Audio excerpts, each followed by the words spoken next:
दोस्तों, आज मैं आपको बताने जा रही हूँ एक हॉरर रिचुअल के बारे में जिसका नाम है सारा सरिता मिडनाइट गेम। और कहा जाता है कि यह game one of the most dangerous haunted challenge में से एक है। ये गेम मेक्सिको में शुरू हुई थी और इसकी बैक स्टोरी यह है कि मेक्सिको में दो ट्विन सिस्टर रहते थे, सारा और सरिता। लोग इन्हें दो डेविल लूसिफर की बेटियां बोलते थे। ये दोनों बहनें बहुत अजीब थी और सबसे अलग भी, ये दोनों एक मैचिंग कॉइन की नेकलेस पहना करती थी और दोनों मेक्सिको की एक फेमस स्कूल में पढ़ते थे। ये दोनों की कोई दोस्त नहीं थे क्योंकि ये दोनों किसी के साथ बात ही नहीं करते थे, चुपचाप रहते थे।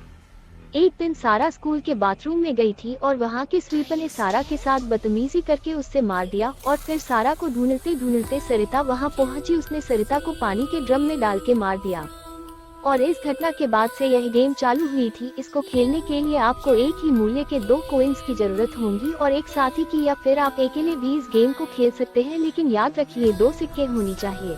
उसके बाद अगर आप दोनों खेल रहे हैं तो नीचे एक दूसरे के सामने बैठ जाएं और कोइंस को फेंके। अगर दोनों का हेड आया इसका मतलब हाँ, अगर टेल आया इसका मतलब ना, और अगर एक हेड और एक टेल आया इसका मतलब मे बी। ये गेम में आप सारा और सरिता की रिलेटेड क्वेश्चंस पूछ सकते हैं। ये गेम यस और नो से खेला जाता है। इस गेम में एंटर होने से पहले भी आपको सारा और सरिता की परमिशन चाहिए और बाहर निकलने के लिए भी लोगों का कहना है कि लोग इस गेम से बाहर तो निकल जाते हैं पर उन्हें महसूस होता है कि वो कभी बाहर ही नहीं निकल पाए इस गेम से। एक सवाल, अगर आपको कभी मौका मिले तो ये रिचुअल करना पसंद करेंगे या नहीं, कमेंट करें और ऐसी ही वीडियोस के लिए सब्सक्राइब करें।